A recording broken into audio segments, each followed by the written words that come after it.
barnaamijkan oo ah madasha quraan akhriska oo runtii ay soo abaabuleen dhalinyaro Soomaaliyeed ujeedadeeduna oo ahay in dhalinyaradaas ay iskugu imaadaan goob taas oo markaas ay quraan 114 ay ku akhrinayaan ay ugu gol leeyihiin dalkan dhibaatadii iyo burburkii soo maray inay ugu akhriyaan in Ilaahay dhibaatada ka dulqaado qofkii jirna in Ilaahay caafiyo qofkii dhintana Allah u naxariisto taas oo runtii ah in dalkan uu u baahan yahay quraan oo burburkii 22 sano iyadoo laga joogo Soomaalidii dadkii isdileen oo dad kala dhax gashay maanta laakiin ay dhalinyaro Soomaaliyeed u istaagtay sida quraankaas oo ugu qaboojilay qalbigooda runtii waxaan ugu mahadcelinayaa dhammaan inta ka soo qayb gashay ayagoo isku soo abaabuleen maalin jimcaha iyadoo tahay u baahan yihiin inay iska nastaan haddana ayagoo isku xilqaamay inay ka qayb qaataan in dalkooda ay u duceeyaan quraanna ay u akhriyaan waxa dhahay ajir Allah idinka siiyo sidii runtii waa maanta oo jimcaha waa maalintii afraad ee iskugu imaanayaan dhalinyaradan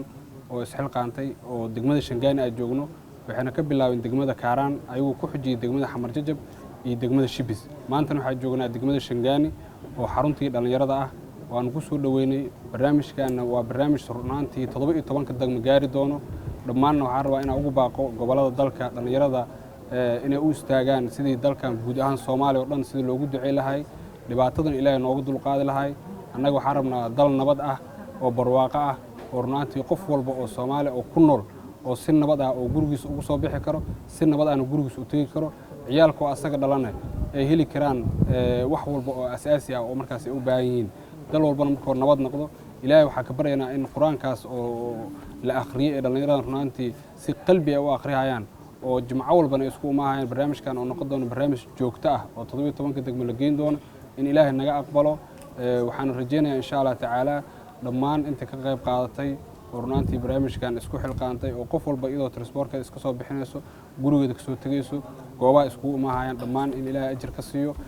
barnaamijkan runtii waxa la rabaa dalka Soomaaliya oo dhan inuu wada gaaro ilaa iyo gobolada dalka 17 degmana runtii dhammaan waa la wada geyn doonaa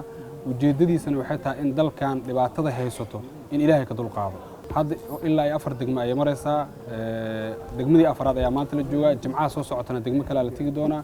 ilaa 17 degmo laga tago soconaya dhalinyarada gobolada jirtan waxaan ugu baaqaynaa ayagana inay barnaamijkan u soo baxaan isku abaabulaan dalkan ay u duceeyaan dalkan wax kale uma baahno siyaasiyiin uma baahno dawladdan awoodeedu xitaa in horta dadka